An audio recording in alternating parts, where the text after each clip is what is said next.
18세기 프랑스에서는 거리에서 갑자기 볼 일이 급해지면 어떻게 했을까요?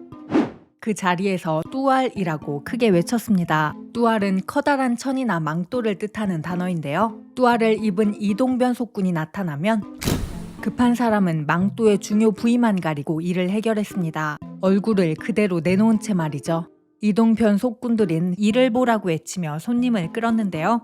19세기 후반까지도 유럽 곳곳을 누볐습니다. 화장실을 뜻하는 단어 토일렛의 어원이 이동변 속군들이 입던 망토 뚜알에서 비롯됐죠. 용물을 보는 게 개인적이고 은밀한 행위가 된 건 20세기 이후의 일입니다. 역사가 길지 않은데요. 고대 로마의 공중 화장실에는 구멍 뚫린 의자 밑으로 수도 시설이 설치돼 있었습니다. 2000년 전의 수세식 화장실에서 눈에 띄는 건 칸막이 없이 다닥다닥 붙어있는 변기들인데요. 로마인들은 이 변기들에 모여 앉아 볼일을 보면서 친목을 쌓았습니다. 투우 경기에 대해 얘기하거나 정치 문제를 토론하는 시기였죠. 이 공중 화장실에서 입장료를 받는 감독관을 베스티불라라고 불렀습니다. 로마에는 또 소변 세탁부라는 기상천외한 직업도 있었는데요. 소변으로 빨래하는 세탁업자를 말합니다. 고대 로마 벽화에 담긴 소변 세탁부의 모습입니다. 소변 항아리를 가져오거나 옷을 소변에 담가 밟아서 빨고 있는데요. 이들은 소변을 얻기 위해 길거리 곳곳에 항아리를 배치해뒀고 행인들은 지나다니면서 항아리를 이용했습니다. 로마 공중 화장실에 앞서 인더스 문명, 메소포타미아 문명, 미노스 문명 등 고대 도시에서는 상하수도를 이용한 화장실이 존재했습니다. 하지만 중세시대 들어 수세식 화장실은 쇠퇴했고 새로운 형태의 화장실이 등장합니다. 이렇게 성벽에서 밖으로 툭 튀어나온 부분이 화장실이었는데요. 오물이 돌출부의 구멍으로 떨어져서 집 밖으로 배출되게 한 방식입니다. 배수관이 허술해 오물이 벽을 타고 흐르거나 구덩이를 관리하지 않아 분뇨가 넘치는 일이 흔히 발생했는데요. 이마저 없는 대부분의 집에서 요강을 쓴다는 건 더 심각한 문제였습니다. 요강을 비우기 위해 창문 밖으로 오물을 투척해버리는 게 흔한 일이었기 때문이죠.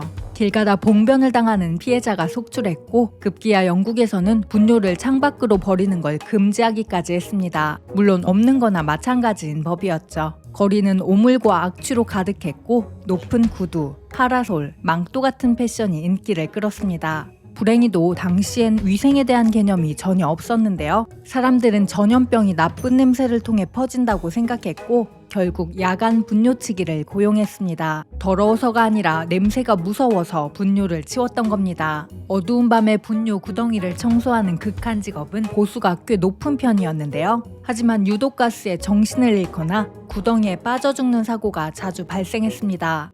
베르사유 궁전에 화장실이 없다는 얘기가 있지만 이는 잘못 알려진 사실입니다. 과거 평면도를 보면 화장실이 분명히 존재했습니다. 다만 그 수가 매우 적었는데요. 그나마 있던 화장실들은 18세기 프랑스 혁명과 20세기 박물관 개조 작업을 거치면서 파괴되거나 철거됐습니다. 화장실은 존재했지만 당시 귀족들은 요강을 더 선호했는데요. 궁전에 올 때는 하인에게 요강을 들고 따라오게 했고 여성들은 드레스 안에 요강을 아예 부착하기도 했습니다. 또 왕은 요강의 일종인 구멍 뚫린 의자를 사용했습니다. 이 의자는 뚜껑을 덮으면 요강이라고 생각하지 못할 정도로 겉모습이 화려했는데요. 루이 14세는 이런 요강에 앉아 볼일을 보면서 신하들과 정무를 받습니다. 왕실 변기 담당관이라는 독특한 직책도 존재했는데요. 왕의 뒤를 닦아주는 책임자로 귀족들 사이에서는 가장 영예로운 직업 중 하나였습니다. 은밀한 곳에서 왕에게 잘 보이면 높은 관직에 오를 수 있었기 때문이죠. 왕실 변기 담당관이 되기 위한 스펙 기준도 엄격했는데요. 최소 200년 전부터 귀족의 자손이었음을 증명해야 했습니다. 비슷한 직업이 조선시대에도 존재했죠. 보기나인이라고 불린 궁녀입니다. 조선의 왕은 매화틀이라는 요강을 썼는데 이 매화틀을 챙기는 게 주요 업무였습니다. 왕의 뒤처리 역시 보기나인의 몫이었습니다. 왕의 요강을 매화틀이라고 부른 건 왕의 대변을 매화라고 불렀기 때문인데요. 보기나인은 이 매화를 내의원에 전달했고 전이감은 냄새를 맡거나 때론 맛을 보면서 왕의 건강 상태를 확인했습니다.